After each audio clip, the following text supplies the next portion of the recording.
apa kabar semuanya? Balik lagi dengan Putu Reza di Project Review. Dan pada kesempatan kali ini saya excited banget karena udah kedatangan produk-produk baru. Nggak cuma satu tapi langsung aja dua di video kali ini. Yaitu ini dia. Ya, ada di plastik ini. Langsung aja kita lihat bocorannya. Nah, itu dia. Ini dia adalah iPad yang baru. Ada iPad Pro dan juga iPad generasi ke-10. Belinya di Studio Ponsel. Jadi kalau mau pengen dapetin sekarang, cek link yang ada pada kolom deskripsi di bawah. Dan ini adalah faktur penjualannya. Nih kalau mau lihat harganya, ini dia harga untuk kedua iPad yang ada di meja saya sekarang. Ada iPad Pro 11 inch yang M2 256GB dan satu lagi adalah iPad 10th Gen yang 64GB. Oke. Langsung aja kita buka. Kita lihat isinya seperti apa. Ini untuk tampilan kotaknya, ini yang iPad 10th Gen seperti ini. Sedangkan yang ini adalah iPad Pro M2 ya, bentuknya seperti ini untuk kotak-kotaknya. Yuk. Oke, jadi kita buka yang mana dulu ya? Kayaknya yang 10th Gen dulu aja ya. Oke, ini dia. Dari depan udah bisa kelihatan kalau ini adalah iPad baru dengan desain full screen, jadi udah nggak ada tombol home fisik seperti dulu. 256 ya tuh yang ini 64GB ya, Wi-Fi only. Mari kita buka. Manis sekali bukaannya. Mantap. Enaknya unboxing produk-produk Apple tuh adalah nggak butuh pisau atau apapun, itu langsung. Sip. Oke. Nah, ini dia. Kita buka lagi. Yang ini warna biru ya. Warna biru, jadi desainnya memang sudah benar-benar bisa dibilang iPad modern lah ya. Jadi udah nggak pakai tombol home lagi, benar-benar full screen. Touch ID-nya dari sini, persis seperti iPad Air. Dan ini dia tampilan dari belakangnya. Cakep sih, saya suka warna birunya ini. Menarik sekali untuk dilihat. Dan kita lanjut dulu. Di belakangnya ini ada seperti biasa, ini ada user manual. Oke, ada user manualnya. Stiker Apple mana nih? Apakah tidak dapat stiker Apple? Oh, dapat dong. Masa nggak ada? Harus ada ini. Nggak mungkin nggak ada. Oke. Stiker Apple sudah. Di sini ada chargernya. Dapat chargeran. Dan kabel USB-C to USB-C, dan kabelnya ini bagus ya, kabelnya braided, jadi bukan kabel yang karet kayak biasa. Ini kabelnya bagus banget, bahannya itu mirip-mirip dengan yang dipakai kayak di MacBook Pro M1 Pro. Nah kayak gini nih bahannya, bagus, saya suka kabelnya, cakep.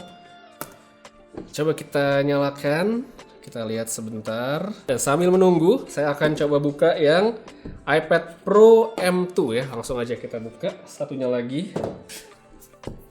256GB iPad Pro 11 inch 4th generation Wi-Fi only. Ini dia bagian belakangnya, kita buka. Oke, nice.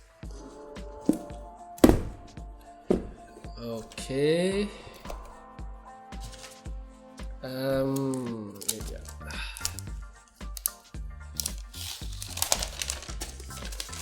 Ya. Desainnya sangat familiar, apalagi sama saya yang sebelumnya udah sering pakai iPad Pro. Desainnya sangat-sangat familiar seperti ini. Ya, tidak ada yang terlalu berbeda. Tetap cakep, tetap enteng dan tipis. Oke, kita nyalakan. Ya, sambil menunggu kita lihat juga isi kotaknya. Sama ya, palingan kayak iPad yang tadi. User manual dan juga stiker Apple pastinya dari dalam sini. Sip, lengkap. Dan untuk charger serta kabel USB-C pun juga sama modelnya seperti ini. Jadi baik yang iPad biasa maupun yang iPad Pro, dia dapat kabel yang bagus sih. Saya suka banget kabel seperti ini. Oke. Jadi udah dua-duanya di unboxing. Habis ini coba saya setup dulu sebentar dan nanti langsung kita balik ngebahas keduanya barengan. Untuk yang pertama, sekarang saya akan bahas yang iPad 10th Gen dulu, generasi ke-10. Ya, secara desain saya suka karena desainnya terlihat lebih modern, nggak kayak iPad lama, dan Apple akhirnya tidak melakukan daur ulang seperti yang sebelum-sebelumnya, jadi kayak pakai body lama dengan chipset baru doang. Enggak, sekarang jadi kelihatan lebih modern. Kamera juga ada di tengah, jadi bagus banget misal untuk dipakai video call, untuk FaceTime dan segala macamnya enak aja gitu, lebih di tengah, jadi kita nggak miring-miring. Pokoknya bener-bener enak posisinya, saya suka banget yang seperti ini. Speaker ada di kiri kanan, bisa langsung lihat ini Touch ID-nya sama tombol power. Dan buat yang mungkin belum tahu, sekarang sudah menggunakan USB-C. Nah, USB-C sendiri ini kayak pro kontra sebenarnya di tabletnya ini. Karena ya positifnya adalah akhirnya menggunakan teknologi modern, apalagi digosipkan juga nanti iPhone 15 itu akan sudah harus menggunakan USB-C. Jadi ya cocok gitu kan. Cuma sayangnya karena tablet ini kan masih kompatibel dengan Apple Pencil generasi pertama yang menggunakan Lightning. Jadi tuh nggak cocok ya kalau mau pairing, mau charging. Walaupun dulu agak aneh ya ditempel gitu, dicolokin. Cuma sekarang nggak bisa, sehingga kita butuh adapter terpisah supaya bisa melakukan pairing atau charging. Itu menurut saya agak repot sih. Apalagi kan adapternya itu tidak ada di sini. Adanya kalau kita beli Apple Pencil yang baru ya, yang rilisan baru, itu sudah tersedia di dalamnya.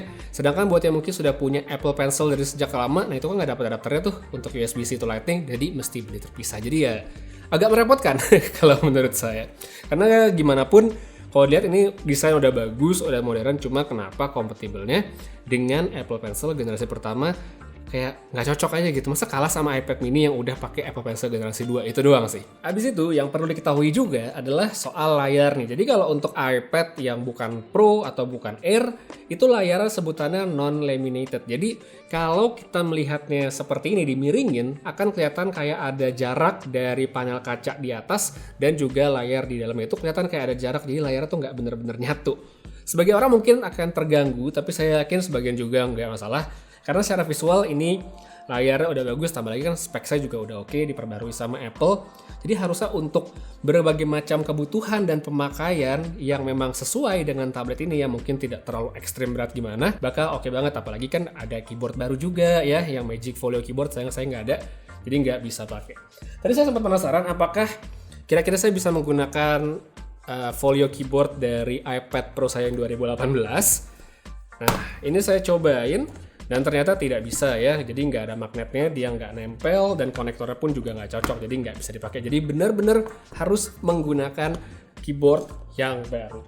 Habis itu untuk bagian software, tadi pas baru keluar kotak langsung saya cek, dan itu adalah posisinya iPadOS 16. Ada update ke 16.1, dan setelah saya update, ternyata ini juga tidak mendapatkan fitur Stage Manager seperti iPad yang Pro. Jadi buat yang mungkin penasaran dapat atau enggak, jawabannya tidak dapat, sehingga ini memang adalah sebuah iPad untuk kebutuhan yang lebih mendasar kalau menurut Apple gitu. Tapi tetap menurut saya akan menjadi perangkat yang bagus dan oke banget untuk dipertimbangkan.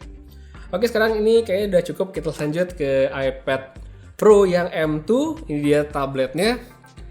Kalau dilihat ya, kalau buat saya nih ini adalah tablet yang sangat terlihat familiar sekali karena saya memang sudah lama menggunakan iPad Pro.